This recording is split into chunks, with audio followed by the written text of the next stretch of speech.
Pequeña introducción, porque justamente quizás taller, para toda la gente que está aquí, que ya nosotros teníamos cierta idea porque Olga, Rosa María y yo nos comunicamos y como teníamos la inquietud de quiénes iban a ser los destinatarios, tratamos de hacer una pequeña listita de sus formaciones, ¿no? Ustedes respondieron, nosotros teníamos una lista y la mayoría gente muy formada y con trayectoria.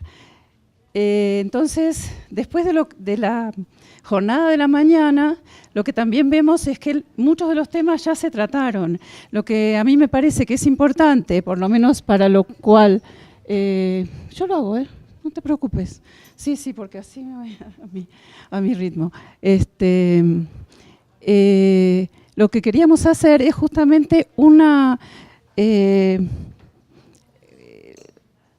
relación mucho más, después, mucho más contextualizada y situada en las realidades de todos, pero sobre todo, primero, en el marco de América Latina. Entonces, coincidimos en que para mejorar la enseñanza lo que tenemos que hacer es reflexionar juntos, no solo sobre la práctica, creo yo, sino también sobre los contextos.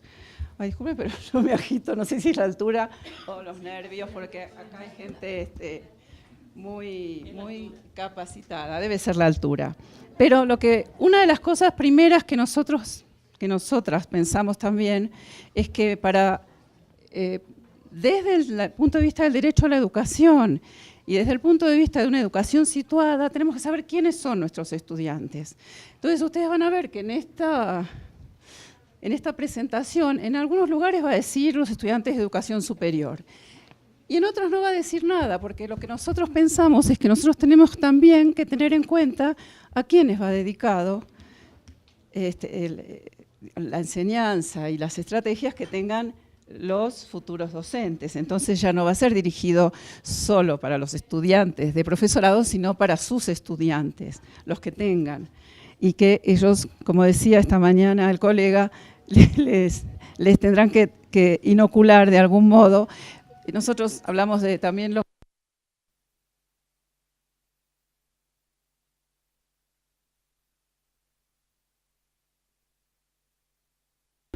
de alguna manera parecería ser que como lo cargan de todas esas responsabilidades, después lo van a acusar de que no se logró justamente porque los docentes no lo hicieron. Bueno,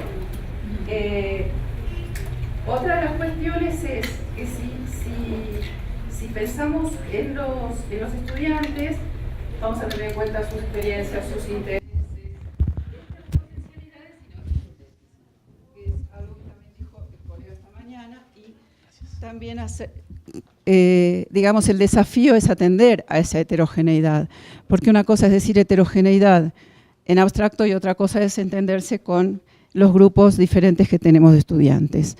Entonces, sobre todo entender la enseñanza como una práctica social que tiene que verse con todas estas transformaciones sociales que de algún modo nosotros yo particularmente lo dividí como para analizarlo en tres ejes que son enormes, ¿no? Pero, bueno, esto ya lo dije. Y eso del contexto más amplio de debate justamente es eso, ¿no? O sea, no hablar de la educación solamente desde la didáctica o desde las diferentes técnicas o metodologías, y ni siquiera de las diferentes definiciones, sino también desde un debate más amplio, más que incluye lo político, lo social y lo cultural. Y justamente por eso estos son los tres ejes, que son una reducción hiperreducida de muchas horas de lectura y de experiencia, etcétera, en base a diferentes también niveles educativos. Pero en este caso, procesos políticos, sociales y culturales, que los juntamos, antes culturales los separaba, pero ahora vamos a ver que están mucho más relacionados a partir de los cambios tecnológicos, los nuevos sujetos de la educación y las nuevas formas de aprendizaje. Y a partir de aquí, repensar estas prácticas. lo que quiero decirles es que voy a hacer una breve introducción para que después trabajen realmente en forma de taller. Pero me parecía interesante dar mi visión de estas cuestiones. Se habló hoy de los efectos de la globalización, particularmente en lo económico, es la financiarización de toda la vida, de la vida social y sobre todo que afecta a la producción, al empleo, etcétera, a las migraciones. Todos nosotros sabemos, cada uno puede pensar. Acá hay una, me voy a adelantar, porque en esta relación temática, lo que vamos a después hacer, se los quiero mostrar antes como para que los vayamos pensando, porque esto es lo que más me interesa como objetivo de este seminario. Cómo se expresan en la realidad local, ejemplos en su país, su ciudad, su institución, y qué desafíos implican para la práctica pedagógica. Entonces, en ese marco de preguntarnos y de analizar esto, esas van a ser las 3 preguntas también orientadoras. Los efectos también, mayor desigualdad, mayor fragmentación social. Esto, por supuesto, tiene sus efectos en la educación. Las políticas neoliberales en educación. Acá solamente yo puse ajuste, lógica de mercado, evaluación. Esta mañana se habló de las evaluaciones de calidad. Sabemos que es una calidad que está desde un concepto de calidad totalmente cuantificado. No es algo que habla realmente de las cualidades de nuestros aprendizajes ni de nuestra enseñanza. Entonces, y la lógica de mercado, hay que competir por los recursos, entonces permanentemente estamos obligados a entrar en esa lógica aunque no estemos de acuerdo, principalmente desde las universidades. Y realmente la evaluación, estas 3 me parecen las más importantes con respecto a lo que nos afectan en educación, en el sentido de que la evaluación se ha convertido, en lugar de un valor para el mejoramiento, en algo que es punitivo, o sea, para castigar a los docentes, o para decir esta escuela es la peor, o este país es el peor. Se conecta con lo que se habló esta mañana. La heterogeneidad de las comunidades, esto tenía que ver con algo de la diapositiva anterior, en el sentido de que estas épocas de convergencia, en donde parece que en algunas comunidades están en el siglo XXI y otras en el siglo XIX, en muchísimos temas, en el desarrollo, en lo social, en aspectos tecnológicos, ¿no? Escuelas con computadoras pero sin conectividad, sin luz o con hiperdesarrollado todas las tecnologías. Bueno, esto conviven en nuestra América Latina de una manera bastante particular. El tema de las políticas neoliberales también afecta a nuestros marcos legales y nuestras políticas públicas, específicamente las políticas educativas. En este sentido, hoy se mencionó la influencia de las agencias internacionales. Nosotros, bueno, tenemos bibliografía, no sé, yo creo que por años, con críticas a estos documentos del Banco Mundial, del Fondo Monetario Internacional, de los bancos o de la OCDE, que sacan documentos y sacan directivas. Pero esto tiene que ver también con las dependencias económicas de los países y con los gobiernos que determinan aceptar determinadas condicionalidades. Ahora Argentina, por ejemplo, aceptó, mejor dicho, fue a pedir ayuda del Fondo Monetario Internacional. Sabemos que eso va a tener consecuencias en el presupuesto de las universidades. Por eso estoy tratando de que podamos pensarlo cada uno en su realidad. Pero esto de las agencias internacionales estuvo ya muy criticado por mucha bibliografía, se vuelve, mejor dicho, nunca se fue. Se sigue, tiene épocas de mayor predominancia y los documentos siempre aparecen de alguna manera como el banco no se responsabiliza por lo que dicen estos autores, pero en general lo circula. Y, por ejemplo, el de Excellent Teachers es un documento que está influenciando políticas también en Argentina, como lo dijeron hoy en Colombia. Con respecto a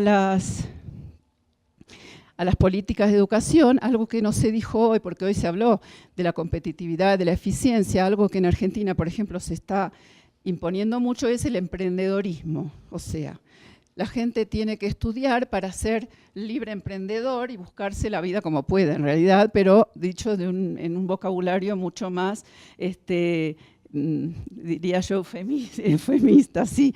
Y entonces esto significa, incluso lo ha dicho un ministro de Educación en Argentina, que la educación tiene que ser para eso, para formar emprendedores de su propia vida prácticamente. Pero sabemos que tiene que ver con el empleo, con las características cada vez más precarias del empleo, y que eso también significa que no va a haber, justamente se relaciona con la inversión financiera o con la financiarización de las inversiones y de la circulación monetaria, porque cada vez hay menos inversión productiva. Y la inversión productiva es imprescindible para que haya empleo. Entonces, por eso, en realidad, lo junté. Y para conectar con esto, que también se relaciona muchísimo con lo económico, la difusión de artefactos y modos de comunicación digital en todos los ámbitos de la vida. Y si vamos a pensar un poco en los orígenes, por ejemplo, la rapidez de las comunicaciones, primero se puso también al servicio del ámbito financiero, porque se mueven miles de millones por día, por segundo, podría decir, a través de esas comunicaciones. O sea, ese abaratamiento también fue parte de lo que permitió la globalización, pero sin embargo ahora Internet y los medios, algunos que también son monopolios y algunos que dominan toda la información que recibimos, están en todos los ámbitos de la vida cotidiana. Por eso hablo de ubicuidad de las pantallas como un factor importante, porque, bueno, yo no sé cómo pasa en los países de ustedes, pero hay el canal dominante en Argentina pone sus pantallas en los consultorios, en las farmacias, en todos los lugares, en las salas de espera, donde hay gente que puede mirar ese sesgo de la noticia, está comunicando, así como Internet selecciona la información, también lo hacen desde esas pantallas. Por eso es muy importante, en este cambio cultural, la alfabetización fue siempre importante, pero la alfabetización más al estilo de Freire, como a la interpretación de los símbolos de la cultura, la alfabetización como leer el mundo, pero leerlo en el sentido más denso de la palabra, esto tiene relación con a donde van a apuntar nuestras prácticas pedagógicas. Bueno, entonces volvemos a nuestras preguntitas. Estoy tratando de ir rápido porque justamente no quiero que sea una conferencia, sino que podamos después compartir sobre esto. Los nuevos sujetos. Bueno, aquí hay como dos partes, porque los sujetos de la educación han cambiado en el sentido social y cultural, porque con los cambios mucho más veloces la brecha generacional se ha profundizado. Y eso tiene que ver con que dentro de una generación ya tenemos cambios que en algunos casos pueden ser superficiales, pueden ser modas, pueden ser diferentes formas de recibir o de enviar los mensajes, de producir comunicaciones. Sin embargo, también tiene que ver con una serie de apropiaciones de conocimientos que se vuelven diferentes entre una generación y otra. Pero a su vez tenemos, por ejemplo, en nuestras universidades, sobre todo en las universidades más nuevas, otros tipos diferentes de estudiantes. Son estudiantes adultos, estudiantes que trabajan, primera generación de estudiantes en su familia, estudiantes universitarios en su familia. Algunos son los primeros que han terminado el secundario en sus familias. Estudiantes adultos que buscan una segunda oportunidad o una primera porque no pudieron hacerlo antes. Eso es lo que pasa mucho, por ejemplo, en la universidad donde yo estoy, que es una universidad que creció en los 90, nació y creció en los 90, que fue muy paradójico, esto es una anécdota, cuando el presidente Menem quiso de alguna manera contrabalancear el poder de la Universidad de Buenos Aires, que se le oponía y tenía mucho poder. Entonces hizo en lo que nosotros llamamos el conurbano, que es la zona metropolitana, crearon una serie de universidades en acuerdo con las intendencias, con el territorio. Ahora, esas universidades crecieron de una manera que se siguieron agregando, porque a todas esas comunidades no solo las potenció, sino que fueron muy bien recibidas y llevó la educación superior a lugares donde ni pensaban que podían tener educación superior. Entonces, eso fue también una cosa bastante paradójica.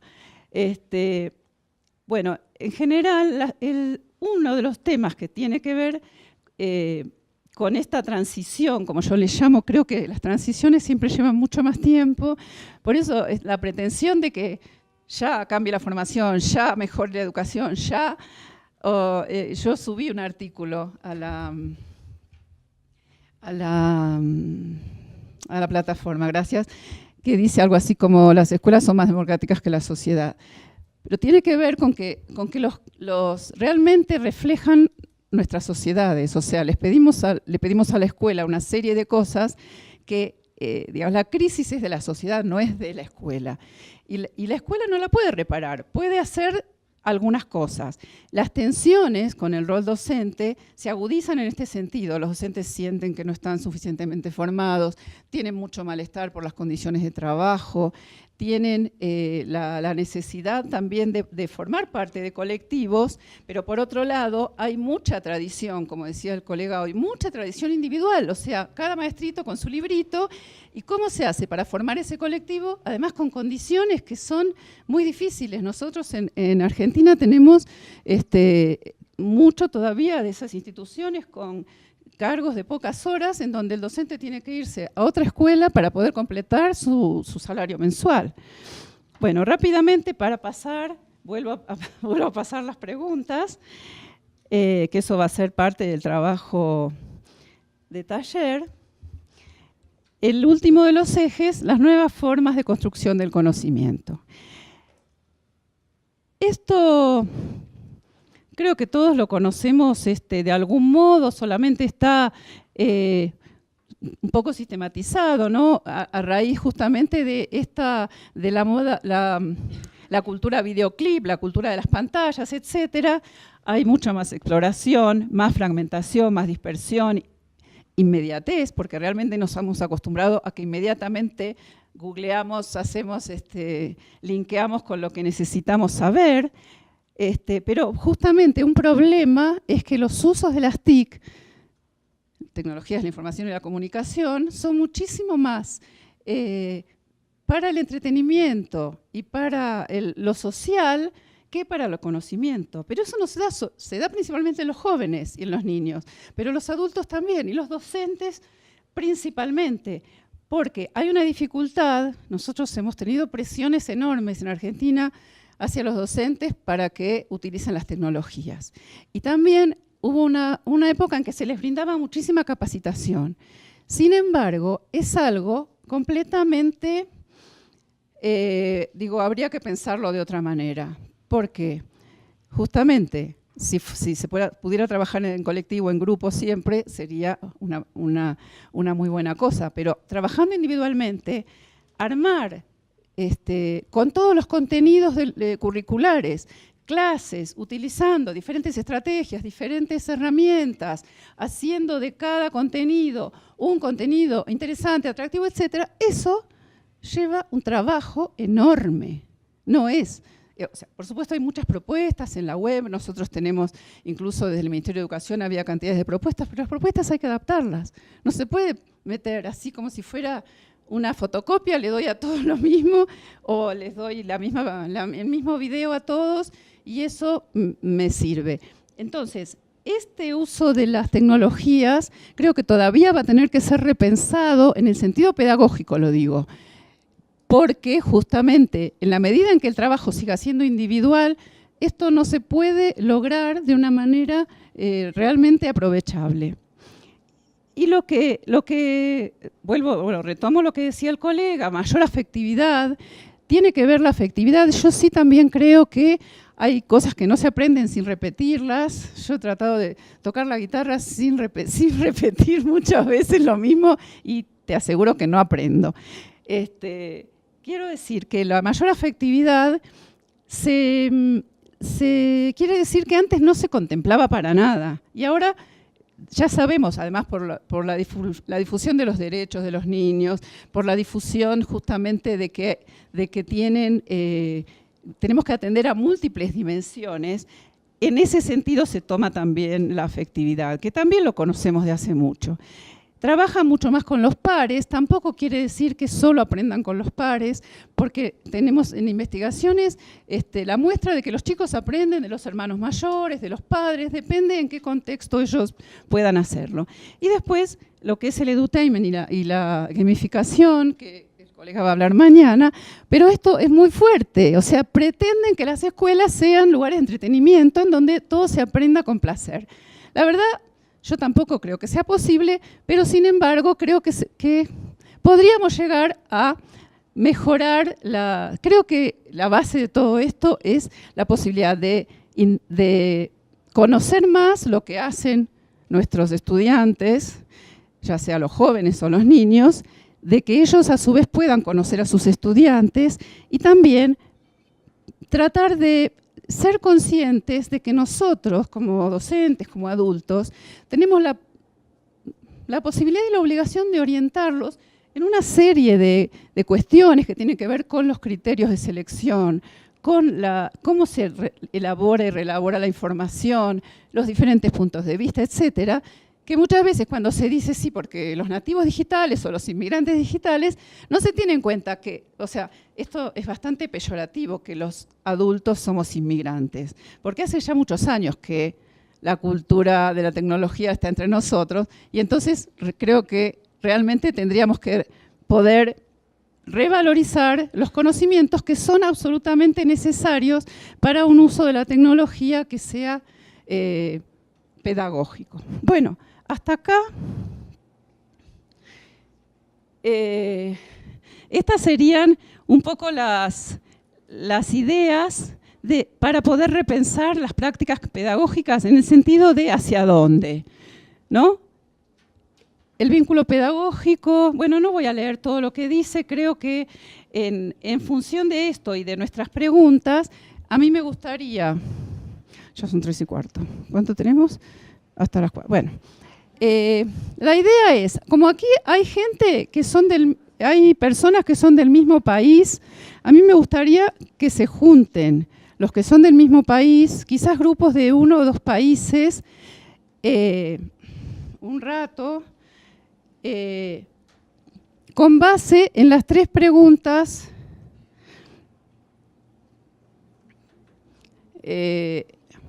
no solo para discutir esto que yo estuve resumiendo, sino para dar, digamos, otras dimensiones que ustedes piensan que no están contempladas o para bueno, ver cómo se expresan en distintos ámbitos. No sé si quiere agregarse alguien más a esta mesa, porque ahí esa mesa está muy superpoblada. Ponete si querés acá, pero aquí son de 3 países distintos.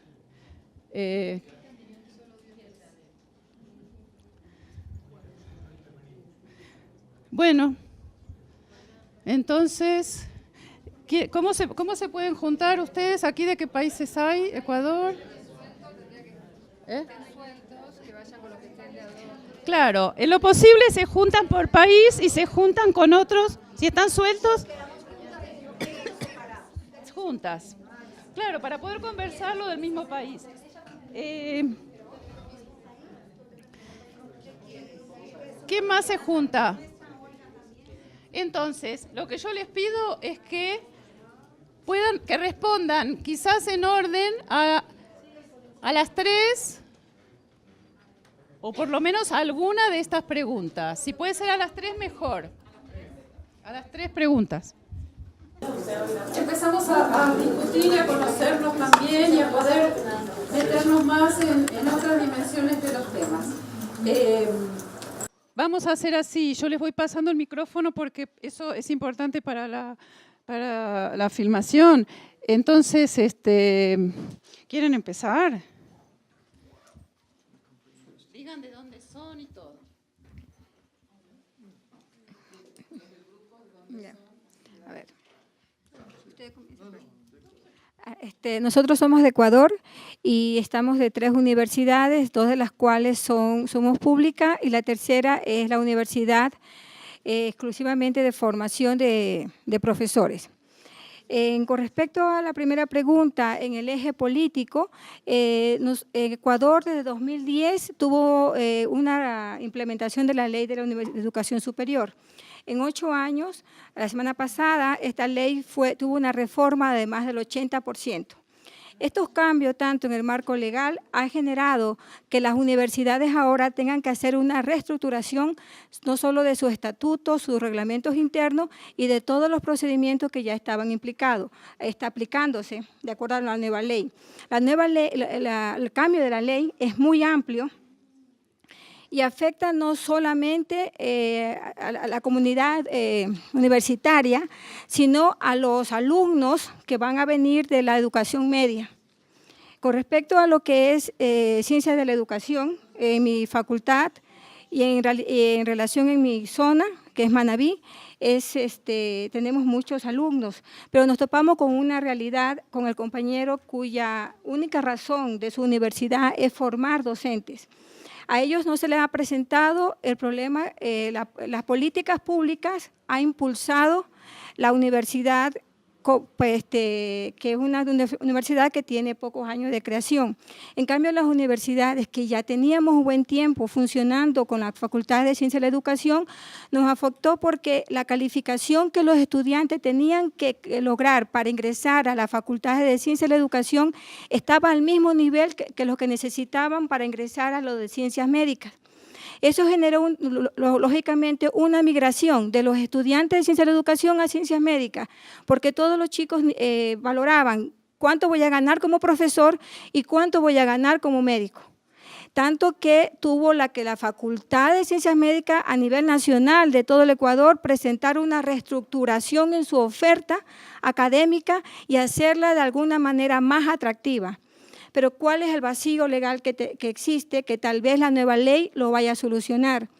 Que los chicos que están yendo a Ciencia de la Educación provienen de las zonas rurales, cuyos colegios no tienen, los profesores no reciben la suficiente capacitación para prepararlos para la educación superior. En el Ecuador los normales desaparecieron en la década pasada. Entonces todos acuden a lo que es ciencia de la educación y ahí está el vacío, que los chicos tienen que trasladarse fuera de su estructura. Tenemos cambios culturales muy grandes que les impacta inclusive su comportamiento, porque van a ciudades como por ejemplo Manta, Guayaquil, Quito, Cuenca, donde se encuentran con un cambio de vida muy diferente a su entorno, del cual que ellos se van a desarrollar. Y luego es muy difícil que regresen a su origen. Y eso ha generado mayores migraciones, sobre todo porque se encuentran con retos y ven que tienen un mundo diferente y ya no quieren regresar a su vida precaria que tenían antes.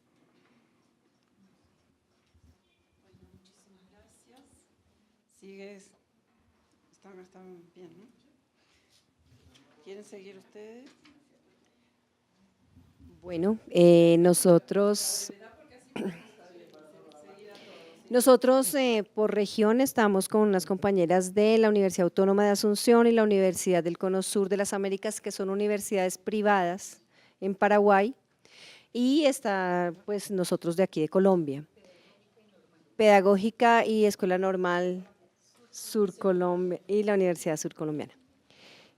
Nosotros, pues a partir de la ilustración que ya se hizo hoy de la normativa, ¿verdad?, que fue bastante amplia, que nos regimos igualmente por ella, podemos decir que en comparación, digamos, con la realidad de nuestras compañeras de Paraguay, podemos encontrar una desigualdad expresada en la dificultad que tienen para acceder a la universidad los estudiantes hacia un nivel de educación superior. Es igual en este país que aquí con nosotros. Muchos de los procesos también son autofinanciados, por los estudiantes, los que tienen las posibilidades y quieren ingresar a ese nivel de educación superior. Estamos en el mismo proceso de acreditación desde hace más o menos 4 años, entonces se está desarrollando esos procesos de acreditación de las universidades. Y finalmente, después de todos los procesos de autofinanciación, de movilidad que se le dan a los estudiantes, de subsidios, nosotros vemos aquí una diferencia y es que más o menos allí el 30% no puede acceder a la educación superior, mientras nosotros tenemos una desventaja y es que el 50% de nuestra población no accede a la educación superior. Esos fueron los análisis que pudimos hacer en el tiempo.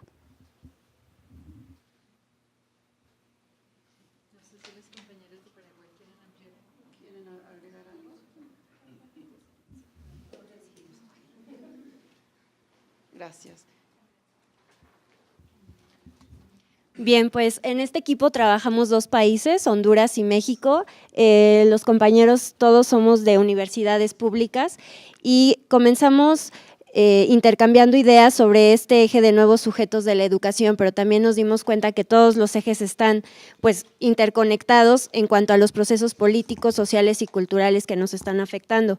Comentamos, por ejemplo, que los estudiantes, características es que trabajan en su mayoría, por ejemplo, la compañera de Honduras, lo cual repercute en la pues resignificación también del papel docente, puesto que eligen esta carrera porque piensan que es algo barato, algo fácil, algo que les va a dar después también una mayor posibilidad de ingreso. Entonces, pues ese ha sido el trabajo, de acuerdo también a lo que nos compartió, de esa resignificación de la docencia con los estudiantes. También comentamos que otra de las características que notamos en los estudiantes es sobre esta pues, alfabetización académica en las habilidades que muchas veces no tienen o que ingresan con pocas habilidades. En el caso, por ejemplo, de una segunda lengua, que la compañera trabaja con estos estudiantes, o en el caso de la Universidad Pedagógica Nacional México, también hemos notado esto, habilidades de escritura, lectura y oralidad, pues está deficiente en comparación de, pues, de lo que queremos, ¿no? De lo que se ha venido trabajando en el sistema educativo en niveles anteriores. Otra de las características es pues el uso de las tecnologías que están ahorita utilizándolas mucho los estudiantes, que también pues lo político permea en todas estas decisiones de las instituciones.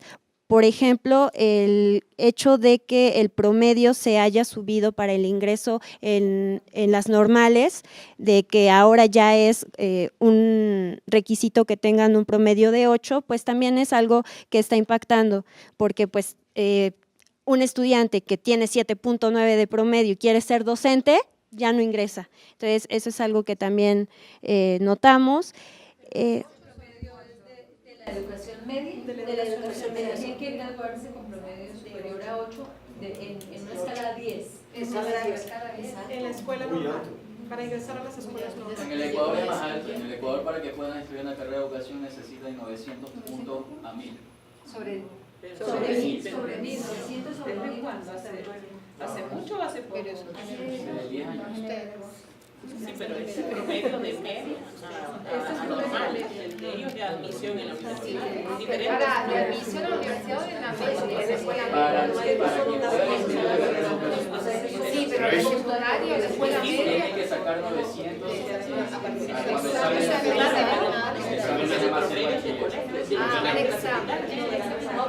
de la preparatoria, claro. ¿Pero es media de la enseñanza media o es de pruebas de acceso? Es para prueba de acceso a la educación superior. Es distinto. Es de la educación media. Ah, bueno, Este es pero de la es que preparatoria. sí, ellos dan un examen que se llama ser bachiller y ese examen es que le permiten a ellos también graduarse del colegio como tal y a la vez acceder a la educación superior.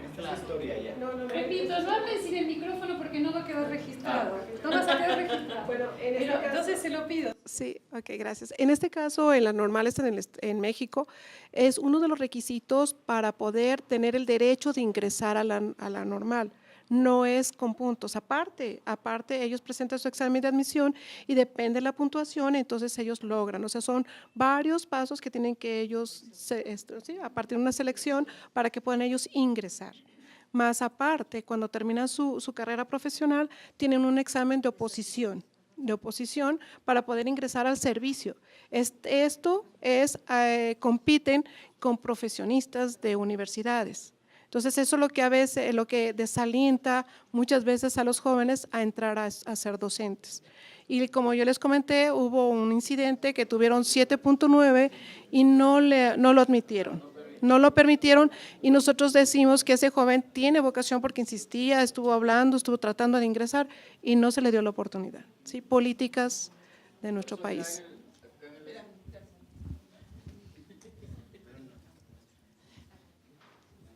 Acá en el Ecuador, desde que se implementó esa política, disminuyó bastante el acceso de estudiantes a carreras de educación, porque para ingresar a la carrera de educación, el puntaje que se requiere es como para ingresar a estudiar carrera de medicina. Son 900 puntos para arriba.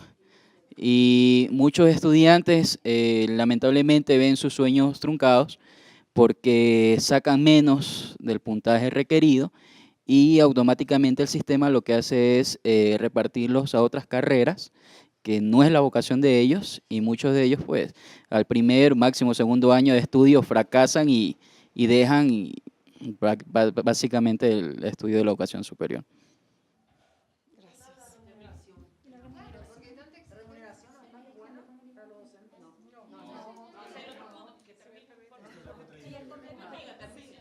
Bueno, sí, lo vamos a complementar, ¿no? Definitivamente. Esto aquí en México tenemos un salario muy bajo a comparación de otros trabajos y eso también debilita, o sea, más bien no permite que los alumnos tengan la motivación para entrar a la normal. ¿Sí? Y todavía en México hay, como lo comentó él, maestros taxis, que así les llamamos, ¿no? Que tenemos que correr de una escuela a otra para poder tener un salario digno, ¿sí? Y poder vivir. Sí, así le llamamos, taxis.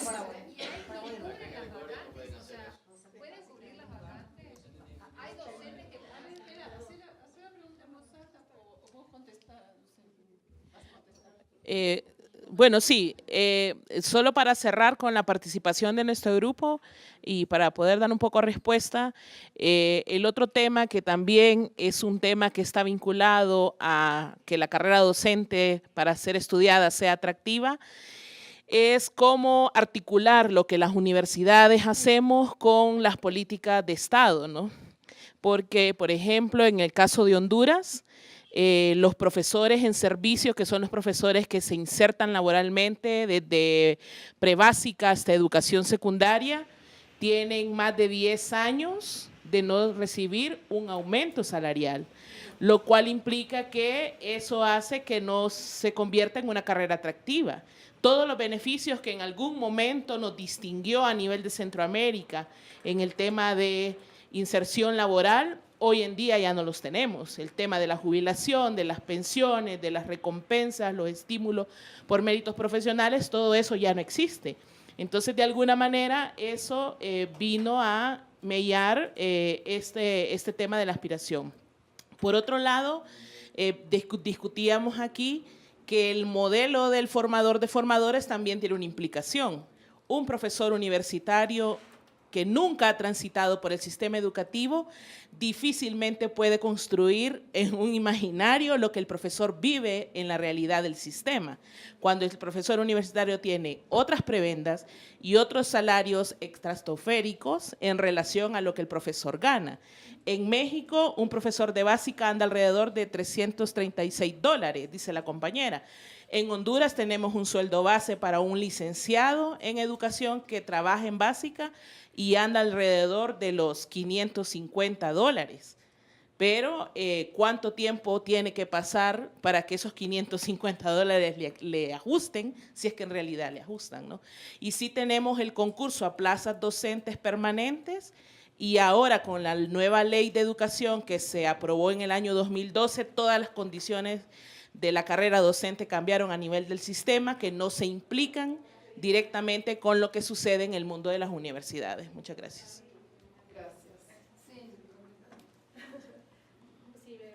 Porque por la cobertura. Hay cobertura.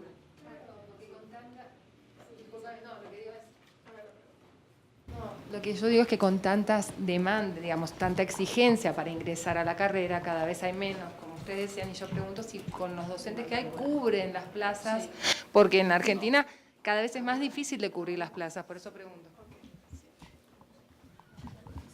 En definitiva, no se cubren las plazas. Y ahorita tenemos un grave problema, precisamente como lo dijo la compañera, en México de jubilaciones, ¿sí? Y es un poquito el atraso de los pagos a los maestros interinos. Entonces tenemos un gran problema político dentro de nuestro país, que eso también no permite ese desarrollo, ¿sí? Y sí, necesitamos docentes, hay escuelas que se van a hacer de tiempo completo, quitando los turnos vespertinos. Entonces es una política que hasta ahorita es incierta. ¿A dónde vamos a llegar? Esperamos que después del día de este domingo podamos tener ya una visión más optimista.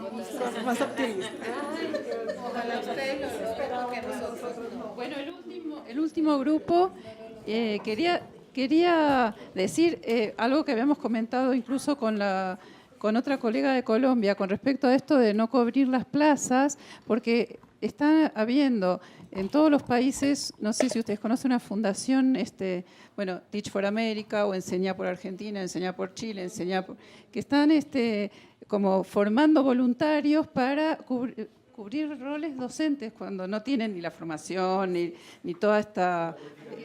Exactamente, pero quiero decir, o se convocan voluntarios pero es complementario de estas políticas. 1276. Aquí en Colombia hay un decreto que permite que cualquier profesional...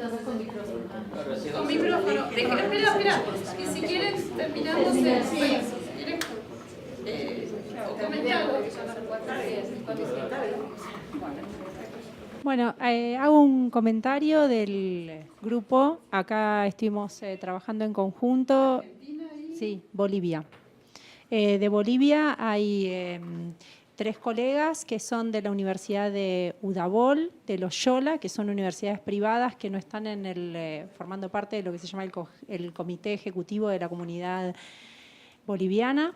Y después está de la Universidad Católica, que es una condición especial, que es lo que entendí es como que es una parte privada y otra no, pero que es reconocido por el Comité Ejecutivo de la Comunidad Boliviana.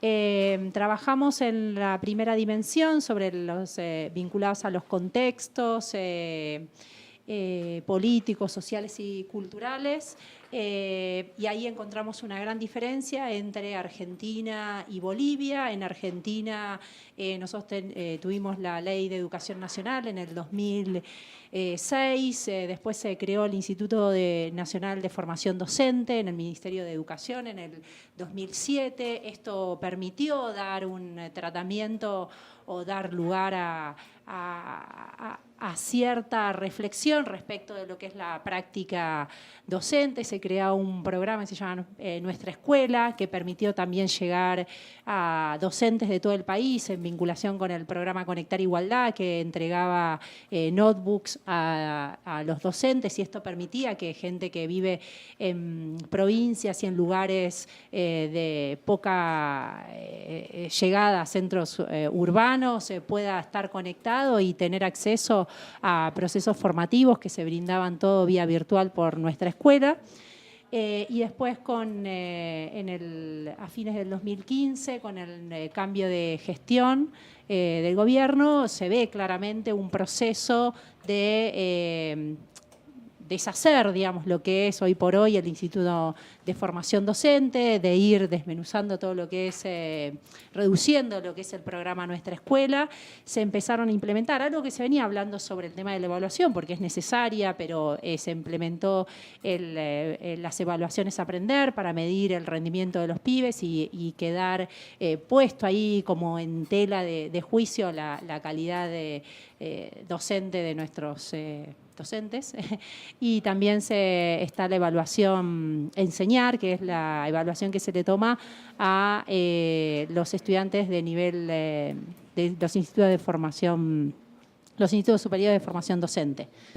Y bueno, esto caracterizaba un poco cierta dinámica, cierto tratamiento en el marco del derecho a la educación que introdujo la ley nacional y cómo son los cambios que estamos viviendo. En Bolivia, comentaron los compañeros, no sé si quieren comentarles ustedes. Claro, la diferencia es que encontrábamos que en Argentina viene una línea externa, que a través del financiamiento influyen a través del gobierno con las líneas educativas. Sin embargo, Bolivia lo que ocurre es al revés.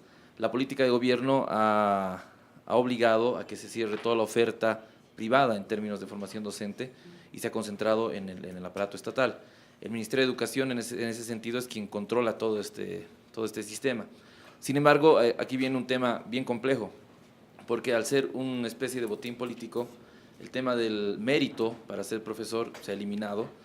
Más bien la gente que postula a las normales ahora son personas que están buscando un ítem para un trabajo asegurado y que de pronto no cumplen ni el perfil ni cumplen exigencias académicas para el tema del acceso a las normales y tener el ejercicio de la docencia como corresponde.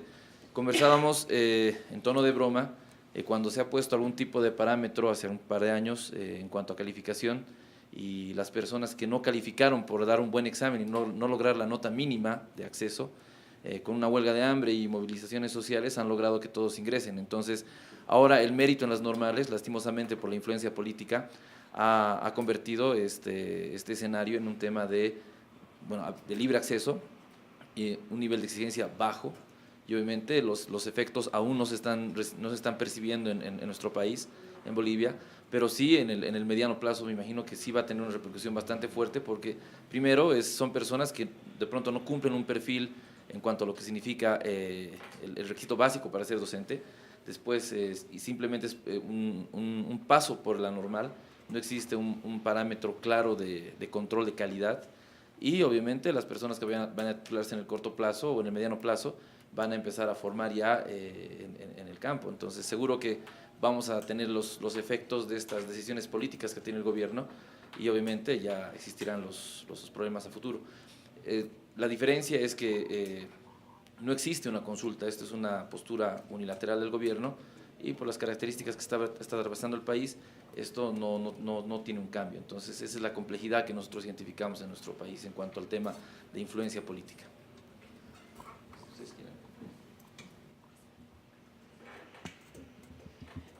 Bueno, ¿alguien, vos querías agregar algo antes? Sí, es que… No amplifica. Es para bueno. Les comentaba que en Colombia también existe un decreto, no recuerdo exactamente si es el 1276, que permite a los profesionales de cualquier disciplina ser docentes. Lo único que se deben hacer es un curso, creo que es de 60 o 100 horas, algo así, para que puedan ejercer el ejercicio docente. Entonces eso también ha afectado mucho pues el tema de las plazas, ¿cierto?, de los profesores que se forman en facultades de educación, porque ellos han entrado a cubrir todas estas plazas. Complementación a propósito del papel de las políticas y las proyecciones con este tema de elevar la selectividad para el ingreso a las carreras docentes. El Banco Mundial, en el estudio de los profesores excelentes, que es un texto que creo que todos los maestros nos tenemos que leer, porque ahí está claramente fijada la política de transformación para todos los países de América Latina. Ellos han hecho un estudio minucioso de las proyecciones de cuántos maestros se necesitará formar entre 2010 y 2025. El planteamiento que ellos tienen es que América Latina en su conjunto va a necesitar reducir el 11% de los profesores que hoy actualmente existen. Y ellos tienen un dato específico para cada país. Obviamente no todos los países tienen sobreoferta, algunos a 2025 todavía necesitan formar docentes, pero la meta que ellos están proyectando es que se reduzca el número de estudiantes por profesor, 18 para el caso de la educación preescolar y de 20 para la educación primaria y secundaria. Con esos cálculos es que ellos también están haciendo esas proyecciones. Por ejemplo, un país como Brasil necesitaría reducir como el 17%, que eso obviamente para el caso de países como Brasil los datos impactan porque eso es pasar de 2,9 millones a 2,1 millones para 2025. Eso tiene mucho que ver con la presión que tenemos hoy todos los países para elevar los estándares de acceso a las carreras de educación, que está funcionando en la mayoría de los países como lo estamos viendo en este planteamiento de las universidades. O sea, no es gratuito que hoy tengamos que elevar esos estándares, porque además se presupone que si tenemos un acceso meritocrático estamos garantizando mejorar la calidad de la educación. Sí, lo cual significa, para mí no significa grupos de 20, sino que los que queden van a tener grupos de 40 o de más, o van a… Entonces, por las condiciones demográficas, sociodemográficas, se supone que ellos están proyectando, porque obviamente hay una tasa de natalidad que ha disminuido en cada país, se supone que hay menos niños para acceder a la educación preescolar primaria. Sí, o sea, es un trabajo minucioso, ¿no?, de datos, de proyecciones. Bueno, creo que hay muchísimas reflexiones que quedan en el ambiente. No quiero robarle más tiempo a Rosa María para el próximo taller. Creo, la verdad es que tenemos para seguir discutiendo en estos 2 días que nos quedan y les agradezco muchísimo. Bueno.